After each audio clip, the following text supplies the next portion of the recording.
दोस्तों मैं आपकी खिदमत में हाजिर हैं एक नई वीडियो के साथ। हमारे चैनल को सब्सक्राइब और हमारे हौसले को अफजाई करो और घंटी दबाना ना भूलें। दोस्तों मैं आपको आज बताता हूं कि कुछ लोग समझते हैं कि दूध पीते बच्चे का पेशाब पाक है,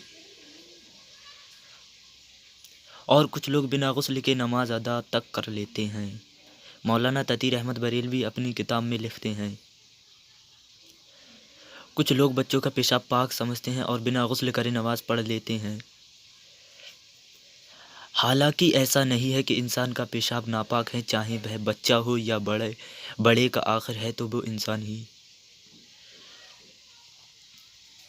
हमारे हौसले को अफजाई करो, चैनल सब्सक्राइब करो। हम आपकी खिदमत में एक नई वीडियो के साथ वापस आएंगे।